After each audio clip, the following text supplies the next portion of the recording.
Deuxième sujet que nous vous proposons, autre magazine de reportage. Direction la bergerie de la Rouille, à Bouvante-le-Bas. Zachary Bell, au micro de Patrice, nous donne le détail de son projet de création d'une fromagerie. Bonjour Zachary Bell. Bonjour. Et merci de nous accueillir pour un moment de découverte sur une reprise d'activité. On va peut-être commencer par appeler les choses ainsi. Aussi d'autres projets en perspective en lien avec l'élevage. On peut parler de brebis, puis peut-être d'autres choses qui composent votre patrimoine, si je puis dire. Alors de quoi s'agit-il? Vous êtes donc basé sur Bouvante-le-Bas. Et puis aussi un intitulé, c'est la bergerie de la Rouille. La Rouille ou la Rouille? La Rouille. La Rouille. Sur Bouvante-le-Bas qui va donner des lettres de noblesse aussi aux brebis, puis la transformation et plus précisément au fromage. De quoi s'agit-il quand on parle de reprise d'activité? C'est une reprise familiale? Comment ça s'est déroulé? J'ai repris la ferme de mon oncle, donc c'est une ferme de brebis à Bouvante-le-Bas. Je l'ai repris au 1er janvier 2016. Il y a 250 brebis allaitantes et une dizaine de vaches. Et puis l'objectif était de transformer petit à petit la ferme sur de la brebis laitière pour pouvoir produire du lait et transformer afin de proposer des fromages. Les fromages qui seront la conclusion de toute cette chaîne de fabrication, donc finalement un produit à part entière que vous souhaiteriez proposer sur le marché, de l'élevage jusqu'aux produits transformés. Voilà, le but c'était vraiment de valoriser tout ce qu'on faisait sur l'exploitation, afin d'avoir un maximum de valeur ajoutée et puis proposer aux gens du coin des produits locaux, des fromages et puis un peu de viande d'agneau aussi, tout simplement. Alors il y a plusieurs manières d'aborder un élevage de brebis, de moutons. On peut se spécialiser dans différents types de filières. Alors qu'est-ce que vous avez donc privilégié, vous? C'est donc l'élevage à travers transformation de fromage. Il y a plusieurs types comme ça de brebis qui composent votre élevage? Actuellement, on a toujours les brebis allaitantes, donc c'est-à-dire des brebis qui vont servir à vendre des agneaux. Et puis, petit à petit, on passe sur des brebis laitières. Donc, c'est des brebis d'une race particulière. C'est des lacones dans notre cas. C'est des brebis qui vont produire beaucoup plus de lait qu'une brebis traditionnelle, on va dire. Donc, elle aura du lait suffisamment pour élever son agneau, mais aussi pour pouvoir être traite. Donc, on va pouvoir récupérer une partie du lait qu'on transformera sur la ferme. Voilà. Alors ce type de brebis, c'est assez nouveau, on peut dire, dans votre exploitation. Elles font partie de votre élevage depuis peu de temps, en fait. Comment ça s'est passé? Il y a un an à peu près, on est allé dans l'Aveyron, on a acheté une 50aine d'agnelles. Donc c'est des petits agneaux qui ont 3 mois en gros.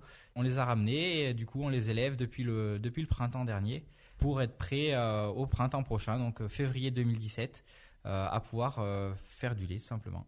On peut donner une dimension du nombre de brebis, d'agneaux, qui composent votre installation? On a 250 brebis sur l'exploitation, on a à peu près 200 brebis allaitantes et on a une 50aine de brebis laitières. L'objectif à terme serait de monter à 100 brebis laitières, mais en fait, pour commencer, c'est un peu trop de travail en étant tout seul. Du coup, je préfère commencer un peu plus petit, 50 brebis. Je pourrais transformer tout seul et après, petit à petit, en fonction des débouchés qu'on arrive à trouver, monter progressivement à une centaine de brebis laitières. Ça nécessite donc un certain cadre aussi de transformation, de bâtiments.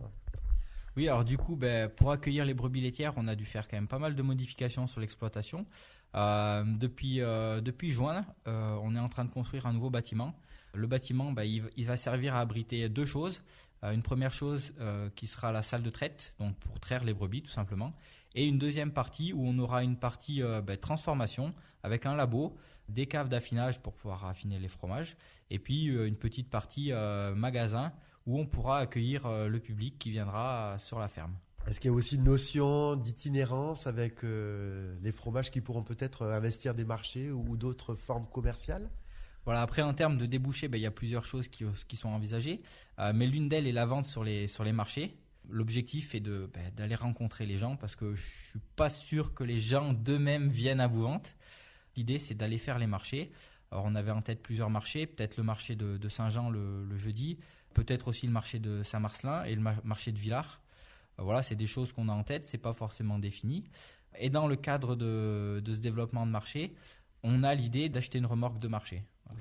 Votre exploitation est en pleine restructuration, si je puis dire, à travers le laboratoire qui progresse tout doucement. Il n'est pas encore fini, mais ça prend bonne voie. Non, alors effectivement, là, on est encore dans les travaux. On est en train d'installer la salle de traite. La semaine prochaine, on devrait monter les panneaux sandwich. Voilà, un peu des choses un peu barbares, mais Ça se fait tout doucement. Et l'idée, c'est d'être opérationnel février, parce que février, les brebis mettent bas. Donc, on doit être opérationnel en février. Okay. C'est la date butoir fixée par les brebis. Voilà, c'est la date butoir. On a mis le bélier, donc maintenant les dés sont lancés et on ne peut plus revenir en arrière. Ça demande un investissement qui est assez colossal, puisque de nombreux matériels sont à disposition pour effectuer ça. Il y a aussi une notion d'automatisation. Ça évolue en ce qui concerne ce type de traite et puis de transformation. Oui, alors c'est vrai qu'au niveau de l'investissement, on fait quand même un investissement assez élevé. Tout simplement parce qu'on veut quand même travailler dans de bonnes conditions. Et puis l'objectif, c'est pas d'être tout seul sur la ferme, ça serait à terme d'être 2 ou 3. Personnellement, je trouve que c'est trop difficile de se lancer en agriculture tout seul. Travailler 365 jours par an, c'est bien, mais il faut que ça soit avec quelqu'un, parce que sinon c'est juste impossible, quoi.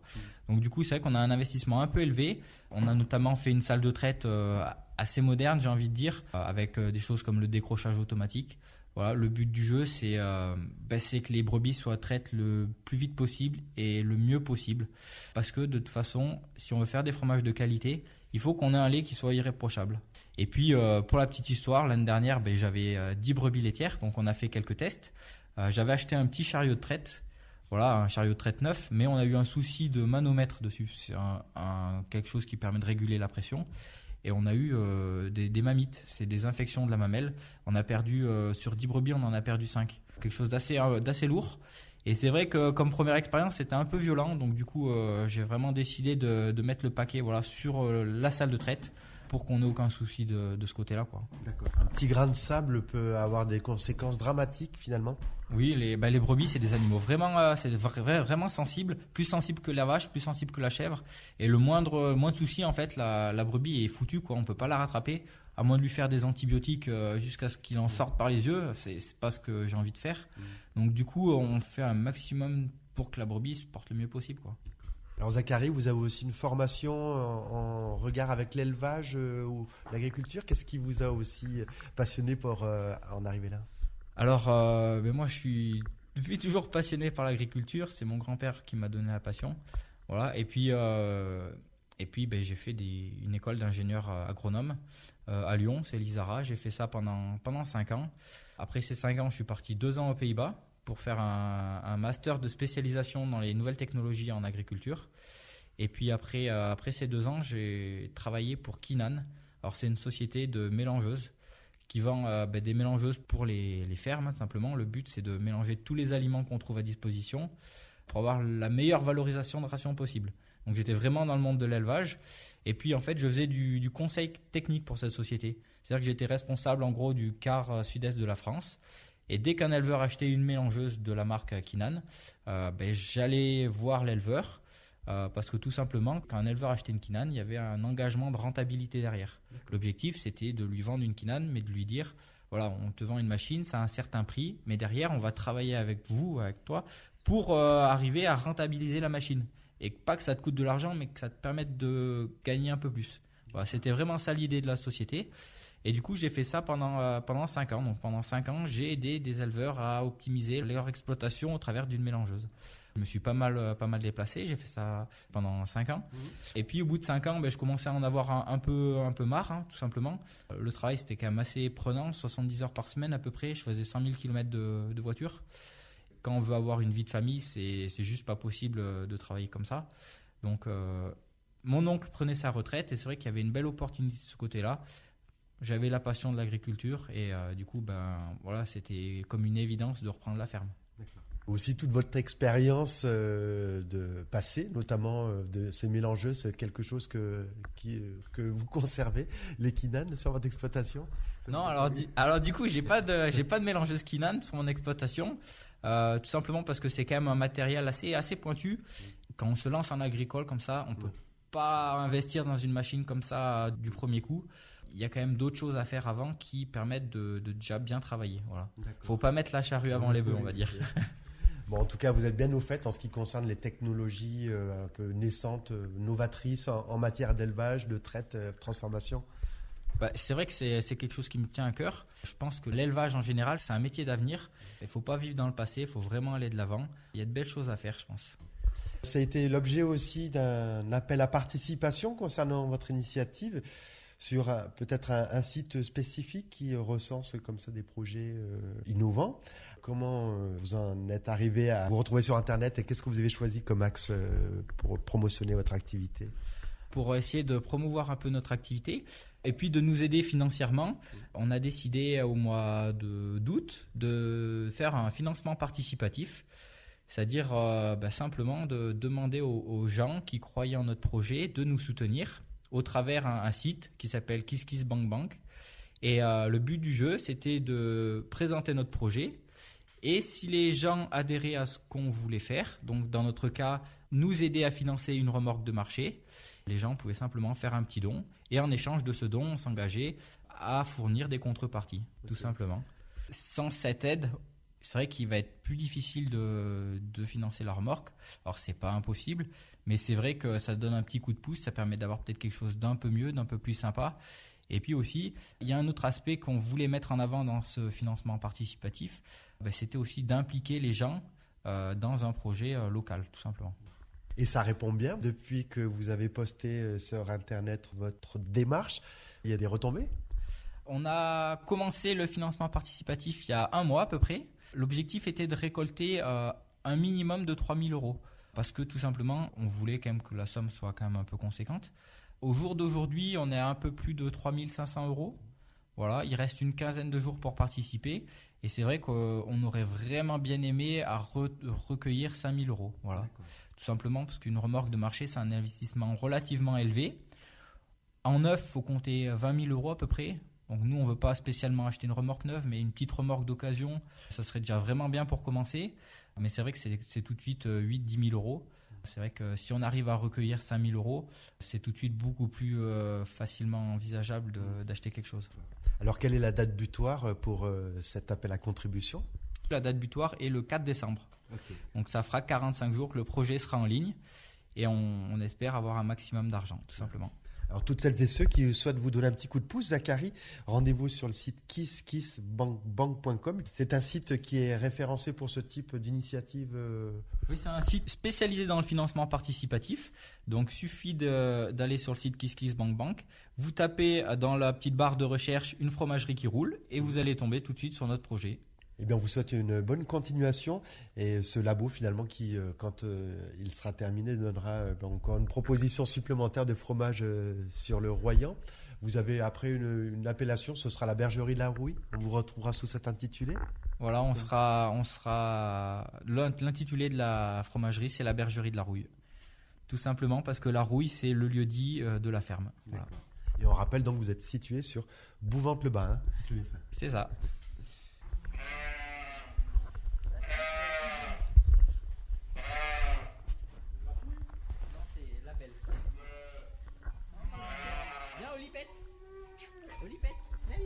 Zachary, elles ont tout un prénom.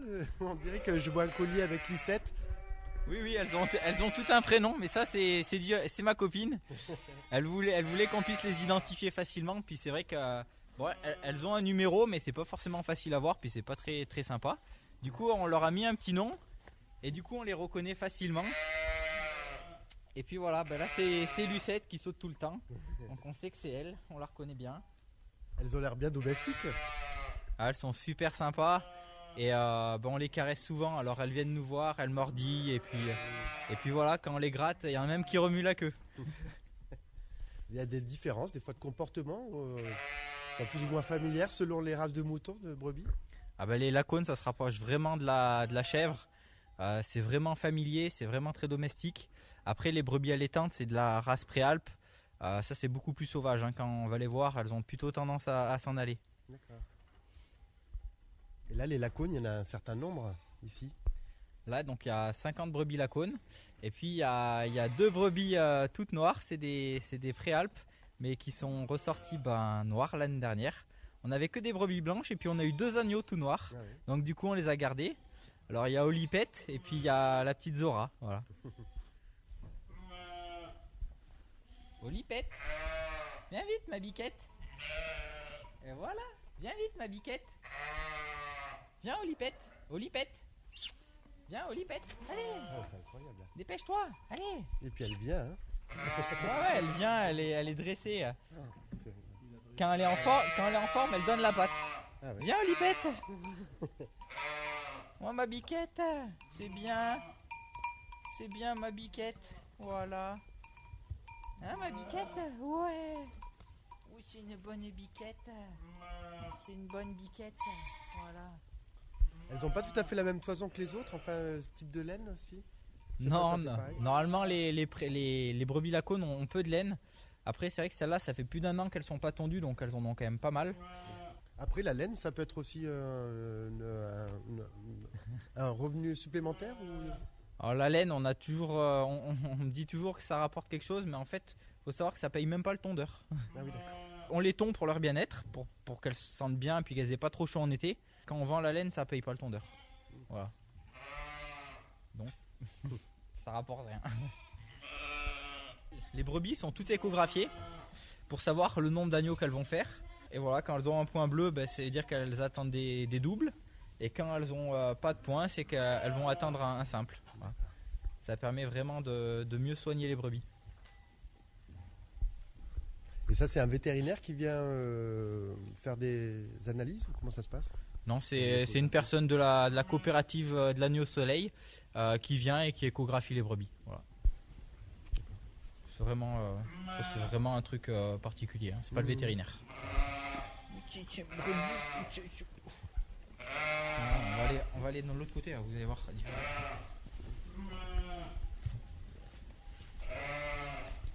On va aller là-dedans parce qu'il y a pas les agneaux.